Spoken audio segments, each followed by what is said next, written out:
God Talk Unfiltered. All right, I'm Michelle, and I have 3 children.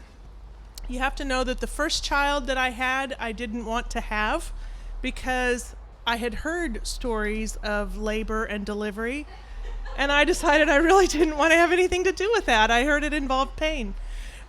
So the first delivery, she was 2 weeks overdue already, and my in-laws had come 2 weeks early because they knew she would be here early. So they were living with us for a month before she was finally born. It was great fun. And so...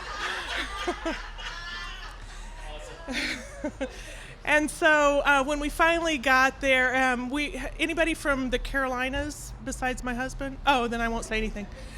So the Tar River had flooded, and they had all these flood babies that were being born about the same time that I was due as well. And I had just moved to the Carolinas. I didn't know anything about flood babies, and I kept calling, and they said, no, we don't have any beds. How about today? No, we don't have any beds. How about today? No, we don't have any beds. So finally I went into labor, showed up at the hospital, and they had to put me into the staff waiting room in order to dress in that lovely outfit that you wear at the hospital to have a baby. And we went through, gosh, how long was it? Like, I don't know, 12, 14 hours. It was a very long labor. And my doctor was an interesting creature, and they wanted me to sign documents while I was laboring, and it's like, God, this just cannot be real. And so by the time she was finally born, I thought, I'm not sure this is all it's cracked up to be. We were really excited to have her, of course, but the whole labor and delivery thing, it's like, I don't know. So, and au naturel, that was my thing. I wanted to, so, yeah. And she was, gosh, what was she, 8.5 pounds. Sorry. The third one was 10, sorry. So the second one, now it's a couple years later, and we decided we probably ought to have a friend for our firstborn.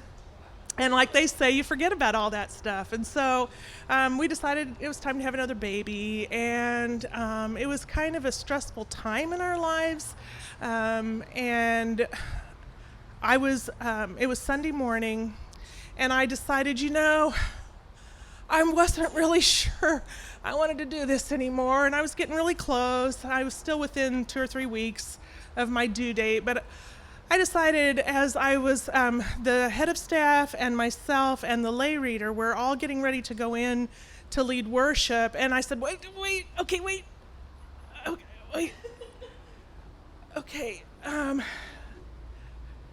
now we can go in.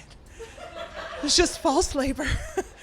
So we went into worship, and I told him as we were walking, and I think this is probably going to be my last Sunday in worship leadership until after I come back from maternity leave. And so that afternoon, I was taking a nap with our firstborn, and while we were laying there taking our little nappy, my water broke. And I thought, crap, I'm not ready for this. I don't want to have to go through all that again. It's the same doctor. And I didn't want to put up with her. I didn't want to have to sign documents. I didn't want to have to, just that whole thing. And I was so stressed out. And we weren't even sure who we were going to leave our oldest with. We had a pretty good idea that maybe one of our friends could come over and stay, but our families were, on the other sides of the country. So this was going to be a very stressful thing. And I thought, well, I probably ought to go to the bathroom before we go to the hospital. And I went in there. You guys are going to think I'm a complete idiot.